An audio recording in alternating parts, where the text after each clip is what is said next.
जोहर दोस्तों, आप सभी का हमारी आज की इस पॉडकास्ट में स्वागत है। मैं हूं होस्ट रोशन टोपो और आज के इस शो में आप लोगों के लिए एक सरप्राइज है। जो हमारे जो गेस्ट वो मिस्टर टोपो जुड़ेंगे हमारे साथ। कुरुक प्राइड जो वेबसाइट है उसका फाउंडर भी हैं, साथ ही साथ में ऑथर भी हैं जो कि बुक्स वगैरह भी लिख रहे हैं और उनका जो भी सॉन्ग भी बनाते हैं। तो चलिए हम उनसे ही मिलते हैं और ढेर सारी बातें करते हैं। Welcome, welcome, जोहार आपको जोहार जोहार रोशन टोपो शो में जोहार। ओके, तो चलिए हम हमारी मेहमान से कुछ जानने के लिए प्रयास करते हैं।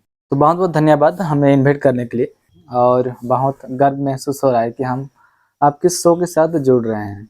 ठीक है, तो पहले हम अपने बारे में थोड़ा बताते हैं। तो मेरा नाम रोशन टोपो है।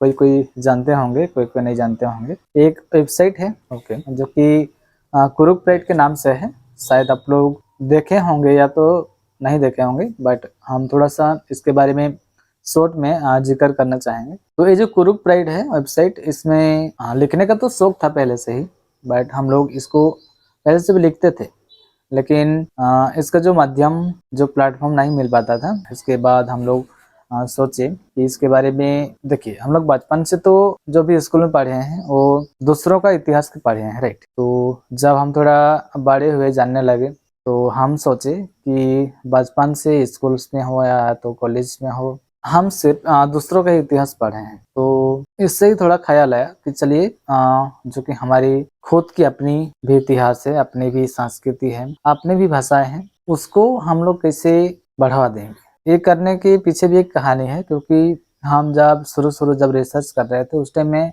हम गूगल में सर्च कर रहे थे, ढूंढने के लिए कोशिश कर रहे थे। ओके, ठीक है, लेकिन मुझे उतना कुछ डिटेल्स नहीं मिल पाया।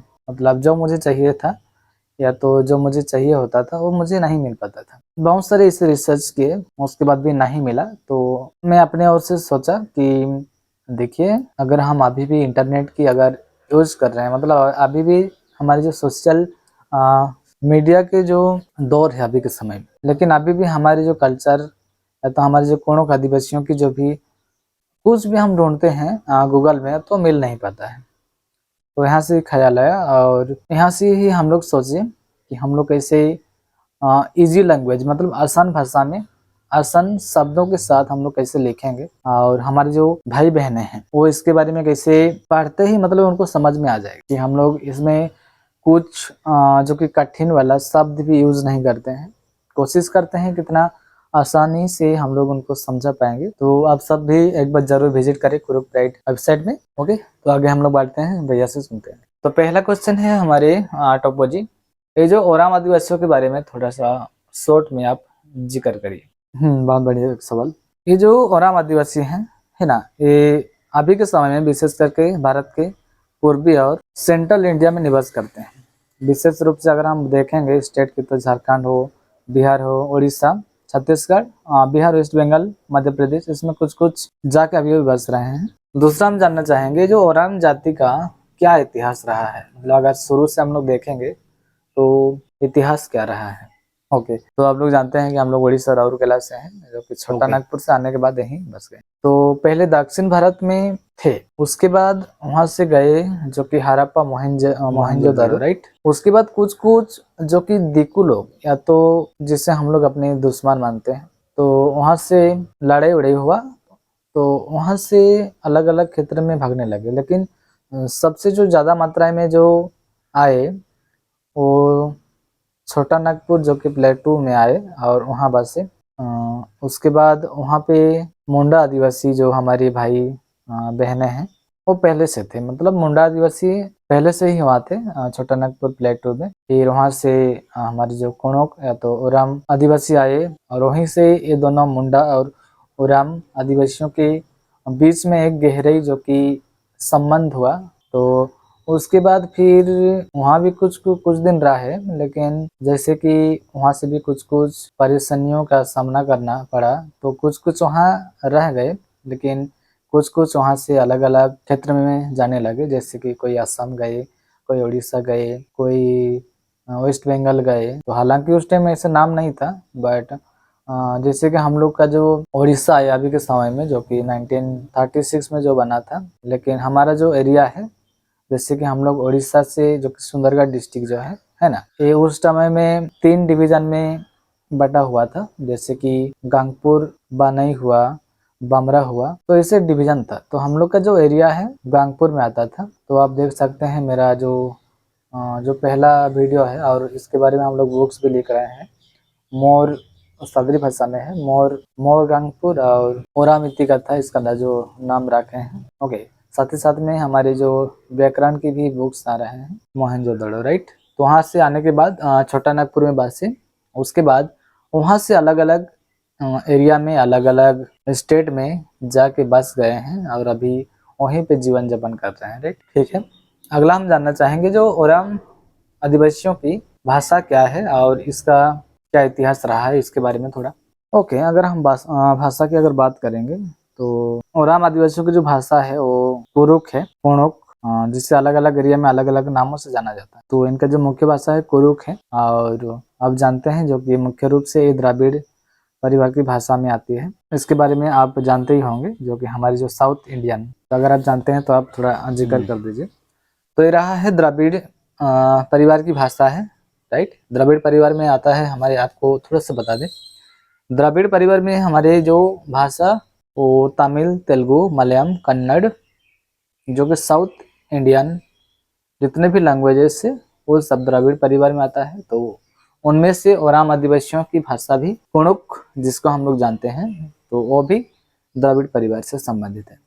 अगला हम जानना चाहेंगे ओराम आदिवासियों की जो कि परंपरागत जो संगीत है उसके बारे में बताइए, जो कि कैसे, मतलब कैसे होता है। हाँ, संगीत और जो कि वाद्य यंत्र की अगर बात करें तो ठीक है, ओराम आदिवासियों की जो कि परंपरागत जो संगीत में जैसे हम लोग बात करेंगे, उनकी ध्वनि है, ताल है, और गाने का जो महत्वपूर्ण स्थान है अखड़ा। हाँ, इसमें हम लोग ढोल, मंदर, बांसुरी, नगाड़ा, तो ये सब यूज करते हैं, और ये हम बोल सकते हैं कि यही विशेष करके मुख्य वाद्य यंत्र हैं संगीत का। ओके, तो अगले क्वेश्चन में बढ़ेंगे और हम लोग जानना चाहेंगे ये जो ओराम आदिवासियों के क्या धार्मिक पर्व सब है, या तो जो कि कोरक जाति के क्या क्या धार्मिक पर्व सब है। श्योर, अगर हम देखिए पर्व की बात करें, हम इसको त्योहार नहीं बोलते हैं, राइट। हमारे जो कि आदिवासी जो जितने भी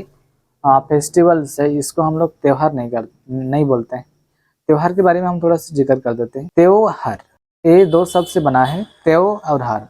त्यों मतलब होता है तुम्हारा, हार मतलब हार, तो यही है, मतलब जो तुम्हारा हार है उसको ही त्योहार बोलते हैं, लेकिन हम लोग इसको एक पर्व के तौर पर हम लोग जानते हैं। और ओराम आदिवासियों के कई धार्मिक पर्व हैं, जैसे कि सारुल हुआ, फागुन हुआ, करम हुआ, तो ये सब बहुत सारे हैं, जैसे कि आप जानते हैं 6 प्रकार के हैं। सारुल के बारे में थोड़ा सा हम जिक्र करना चाहेंगे। ये जो सारुल शब्द अभी जो ज्यादातर जो यूज किया जा रहा है ना, कहीं पे देखो सारुल सारुल सारुल सारुल सारुल, तो ये हमारा जो कि शब्द नहीं है सारुल, तो हमारे जो कुणुक आदिवासियों की जो शब्द है ना, तो है खद्दी। तो हमारे जो दर्शक हैं उनको थोड़ा हमें सारुल के बारे में कुछ पॉइंट्स बता देता हूँ। ये जो सारुल जो मनाया जाता है, यहीं से शुरू होता है पूरे आदिवासी समाज की न्यू ईयर।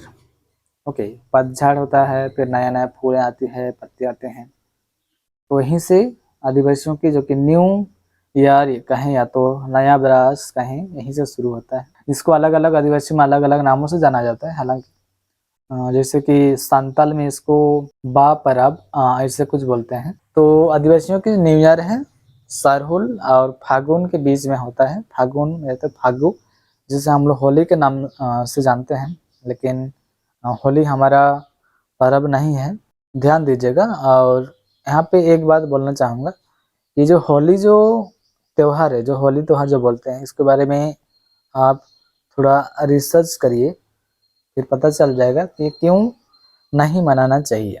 तो टप्पू जी, हम अगले जानना चाहेंगे, ये जो कुणुक आदिवासी हैं इनके जीवन शैली कैसी है, मतलब कैसी होती है, और पहले से अभी की जो परिस्थिति है उसमें क्या क्या समानताएं देखने को मिलता है। सी और जीवन शैली के बारे में बात तो करना ही चाहिए। देखिए ओराम जाति के लोग जो कि अपने जीवन में खेती करते हैं, पशुपालन करते हैं और जो कि वन्य जीवन के लिए ज़्यादातर रहते हैं, है ना। तो उनका जीवन गांव में जो कि सामाजिक और सांस्कृतिक जो कि गतिविधियों के साथ जुड़ा होता है, तो वही है। और इसको आप जानते ही होंगे, इसको ज़्यादा बोलने की ज़रूरत नहीं। तो अगला हमें बताइए कि आपके हिसाब से जो कि ओराम जाति के क्या शिक्षा और शिक्षा प्रणाली के प्रति विचार क्या है आपके? हाँ, बढ़िया सवाल। हाँ, शिक्षा की अगर बात करें, एजुकेशन की बात होनी ही चाहिए, है ना। तो ओराम आदिवासियों के लोगों में शिक्षा को एक महत्वपूर्ण माना जाता है ना। लेकिन अभी भी कुछ क्षेत्र में शिक्षा की कमी होती है और उनकी शिक्षा प्रणाली जो कि स्थानीय हो या तो सरकारी और गैर सरकारी यानी प्राइवेट जो संगठन हैं द्वारा प्रदान की जाती है अभी भी। लेकिन कहीं ना कहीं अगर देखा जाए तो अभी भी बहुत सारे एरिया में शिक्षा की कमी है और ज़्यादातर हमारे जो भाई बहनें हैं अभी बहुत सारे देखने को मिलता है, तो ही है, इसको सुधारना चाहिए। हाँ, ये तो सही है। मतलब कुछ कुछ क्षेत्र में या तो कुछ कुछ एरिया में अभी भी शिक्षा की बहुत कमी है, राइट। तो इसके बारे में हमारे जो भाई बहनें, जो हमारे जो दर्शक देख रहे हैं, उनसे गुजारिश है अपने अपने एरिया में एजुकेशन के प्रति जागरूक करिए। अगला हम जानना चाहेंगे ये जो ओराम आदिवासियों के अगर हम वस्त्रों की बात करें, पहनावे की बात करें तो क्या क्या है विशेष करके। श्योर, अगर हम वस्त्रों की बात करें तो कुरुक जाति के लोग अपने जो कि पारंपरिक जो पहनावे हैं ओके अपनाते हैं। महिलाएं साड़ी लहंगा धारण करती हैं, है ना, जबकि पुरुष धोती और कमीज पहनते हैं ज़्यादातर। हाँ, अभी के समय में वो है, लेकिन अभी थोड़ा जो कि मॉडर्नाइजेशन के तौर पर आप पहन सकते हैं, पहन रहे हैं। और अभी तो अपनी जो कल्चरल जो कस्ट्यूम्स है वो भी बहुत तेज़ी से फैल रहा है। इसको हम श्रेय देना चाहेंगे जय चला एंटरप्राइजेस के जो कि फाउंडर हैं, फाउंडर तो नहीं लेकिन जो सहायक हैं श्री अमित भगत जी को बहुत बहुत धन्यवाद। बहुत अच्छा काम कर रहे हैं, है ना। ऐसे ही आप इसको बढ़ावा दीजिए, हम लोग उम्मीद करते हैं। अगला हम जानेंगे कुरुक जाति की या तो ओराम जाति की रस्में और परंपराएं कैसी हैं।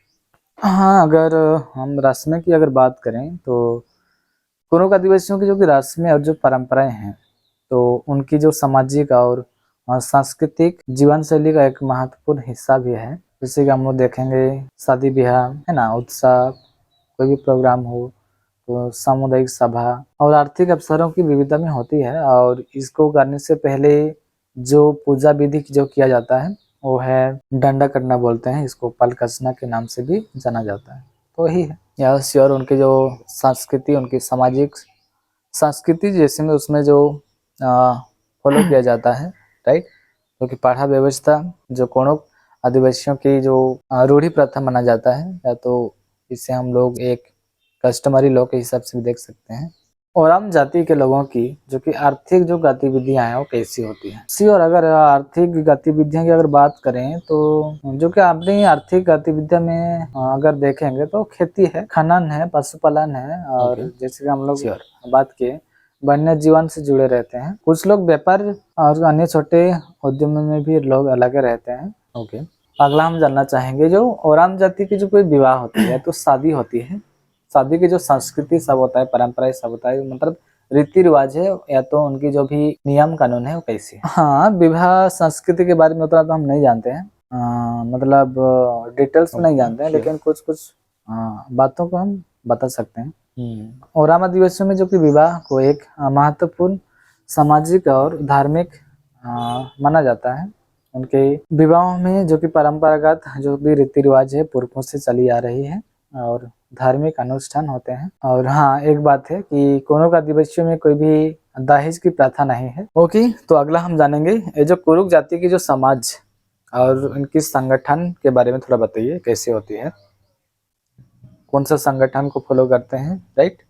और हम पहले भी जिक्र कर चुके हैं जो कि पढ़ा व्यवस्था के बारे में, तो इसके बारे में भी थोड़ा बताइए। ओके, हाँ श्योर। अगर हम संगठन की अगर बात करेंगे तो आप जानते ही हैं जो कि कुड़ुख आदिवासियों की जो कि व्यवस्था जो है, जो भी संगठन है वो पढ़ा व्यवस्था जिसको बोलते हैं। ओके, तो पढ़ा व्यवस्था है जिसमें हर एक प्रकार के जो कानून है, रूढ़ी प्रथा, मतलब हर एक प्रकार की जो भी प्रॉब्लम्स होती है तो यहीं पे और सॉल्व किया जाता है। ओके, अगला हम जानेंगे कुरुक जाति की लोक कथाएं और गाथाएं कैसी होती है। मतलब कुछ कुछ नाम आप बता सकते हैं जिसमें हम इनके लोक कथाओं को हम जान सकेंगे। हाँ, अगर हम लोक कथाएं की बात करें तो लोक कथाएं तो बहुत सारे ऐसे हैं, है ना। तो लोक कथाएं की अगर बात करेंगे तो सृजन गही खीरी है, उसमें वो बतलाया गया है कि कैसे धर्मेश जो जब धरती बनाना चाहे उसके लिए मिट्टी लाने के लिए भेजे। पहले जोगटी, कछुआ, ये सब को भेजे थे। ये वाला आप लोग कहते हैं, आप सुन सकते हैं जो कि सादरी भाषा में है ना। हमारे चैनल में ही है जो कि ओराम ओरिजिन स्टोरी नाम से है, वो आप जाके एक बार देख सकते हैं। तो इसमें हम लोग सादरी में बताए हालांकि, लेकिन आप समझ जाएंगे। थोड़ा सा आगे बढ़ेंगे और हम जानना चाहेंगे जो कि मेन मुद्दा है, कुरुक आदिवासियों की क्या क्या जो कि प्रमुख जो अभी के समय में जो रोजगार होते हैं उसके बारे में थोड़ा बताइए। हाँ, ये तो बहुत बड़ी मुद्दा है जो कि रोजगार, है ना। तो इसका अगर हम बात करेंगे तो उनका जो अन्य रोजगार जो शामिल हो सकता है, जैसे कि पशुपालन, जो कि हस्तशिल्प और व्यापार, ये तो है। ये अवसर स्थानीय जो कि उत्पादों की खुदाई हो, उत्पादन हो, या तो जो कि विपणन में भी लगे रहते हैं। हाँ, तो रोजगार अभी के समय में हर कोई कर रहे हैं ना, अलग अलग तरीकों से कर रहे हैं। लेकिन अभी वो पहले का दौर नहीं है कि हाँ चाषबास ही करते हैं, उसके साथ साथ में कुछ अलग रोजगार भी कर रहे हैं। अब थोड़ा आर्थिक परिस्थिति की ओर हम लोग बढ़ेंगे आगे। और तो टप्पू जी, हमें ये बताइए कि अभी के समय में जो कुरुक आदिवासियों की या तो ओराम आदिवासियों की आर्थिक स्थिति कैसी है। देखिए, कुरुक जाति की अगर हम आर्थिक स्थिति की बात करें तो विभिन्न हो सकती है ना। कुछ कुछ क्षेत्रों में उनकी जो कि आर्थिक स्थिति मजबूत होती है, जबकि कुछ कुछ क्षेत्रों में गरीबी और जीवन की जो कि चुनौतियों का सामना करना पड़ता है और अभी भी पड़ रहा है। आर्थिक स्थिति की देखा जाए तो कुछ कुछ परिवारों में आर्थिक स्थिति अच्छी है और कुछ कुछ परिवार में आर्थिक स्थिति नहीं है। तो इसमें सुधार तो हो रहा है, मतलब प्रोग्रेस हो रहा है, इसमें कोई दो मत की बात नहीं। तो अगला हम जानना चाहेंगे कुरुक जाति के या तो ओराम आदिवासियों के मुख्य खेल की अगर बात करें तो क्या, मतलब विशेष करके कौन कौन सा खेल ज्यादातर खेलते हैं। हाँ, देखिए हम खेल की तो बात करते हैं ना, तो खेल की अगर बात करें तो विशेष करके हॉकी, कबड्डी, फुटबॉल, नहीं ऐसे हम लोग कोई भी पर्टिकुलर नहीं बोल सकते हैं कि यही है बोल के, क्योंकि हमारे कोणों का आदिवासी भाई जो भाई बहनें हैं वो हर एक स्पोर्ट्स में आगे हैं। जैसे हॉकी में देखेंगे, फुटबॉल में देखेंगे, है ना, क्रिकेट में देखेंगे, तो एक हर एक स्पोर्ट्स में है, इसको हम कोई पर्टिकुलर में नहीं रख सकते। Hockey, right. तो हमारे जो कि सुंदरगढ़ डिस्ट्रिक्ट से ज़्यादातर हॉकी खिलाड़ी ज़्यादा है ना, नेशनल होते इंटरनेशनल टीम में। और आम आदिवासियों के जो हमारे प्लेयर्स सब हैं वो ज़्यादातर हॉकी में है, फुटबॉल्स में भी है। अगला हम जानना चाहेंगे और आम आदिवासियों की जो कि बोले जाने वाली है ना कुछ कहानियों के बारे में, अगर आप जानते हैं उनका नाम हम बता सकते हैं ताकि हमारे जो दर्शक हैं वो भी जान पाएंगे। हाँ ज़रूर, क्योंकि अगर हम कहानी की बात करें तो मेरे को जो अच्छा लगता है वो 3 कहानी है। एक है 7 भाई 7 नहीं 7 भाई 1 बहन, और एक है 2 भैया बहन। 2 भैया बहन में ये है कि वो लोग क्यों खाने जाते हैं, है ना। तो वहाँ पे उसका जो भाई है उसको 15 लोग खाते हैं, ये है। और तीसरा जो है मेरे को जो अच्छा लगता है वो है अंधा राजा अंधा रानी, तो बहुत गरीब होते हैं। तो ये बचपन में हम लोग सुने हैं इसको, जो हमारी जो दादी है वो हम लोग को सुनाया करती थी, है ना। लेकिन अभी तो 800 बीत गया, सुनने को नहीं मिलता है।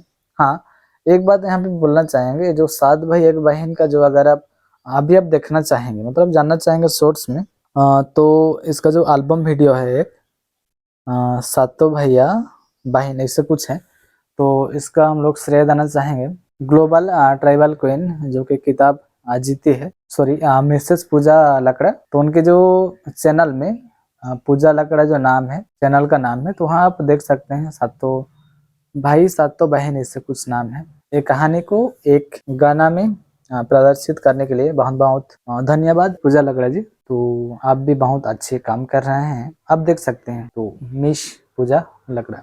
तो आखिरी की ओर बढ़ेंगे हम लोग और जानना चाहेंगे अभी के समय में जो कि ओराम आदिवासियों की क्या प्रमुख जो कि चुनौतियां हैं उसके बारे में थोड़ा जिक्र कर सकते हैं। हाँ, ये बहुत बड़ी मुद्दा है। देखिए, हम चुनौती की अगर बात तो करना ही चाहिए, लेकिन आजकल करते नहीं है, है ना। तो कुरुक आदिवासियों में कुछ प्रमुख चुनौतियां भी है, जिसको अगर हम देखेंगे, जैसे हम पहले ही बात कर चुके हैं, शिक्षा की कमी है ना, और आर्थिक असमानता है, और अप्रभावी जो कि सरकारी जो योजनाएं शामिल भी ये भी शामिल हैं। इन समस्याओं का जो कि समाधान करने के लिए जो कि समुदाय को सामूहिक रूप से काम करना होगा, और लेकिन अभी बंटवारा के चलते नहीं हो रहा है ना, जो भी हक मिलना चाहिए वो नहीं मिल पाता है। तो ठीक है दर्शकों, हम उनसे मिले और ढेर सारी बातें किए, कुछ कुछ छोटा छोटा क्वेश्चंस था, उनको हम लोग थोड़ा जानने के लिए कोशिश की, राइट। तो उम्मीद करते हैं आपको ना कुछ सीखने को मिला होगा। अगर कुछ ना कुछ सीखने को मिला हो और अगला पार्ट्स में आप लोग क्या जानना चाहते हो वो ज़रूर कमेंट करके बताएं, ताकि हम लोग उन क्वेश्चंस का जवाब देने का प्रयास करेंगे। तो पप्पू जी से मिलकर बहुत अच्छा लगा और उनसे ढेर सारी बातें की।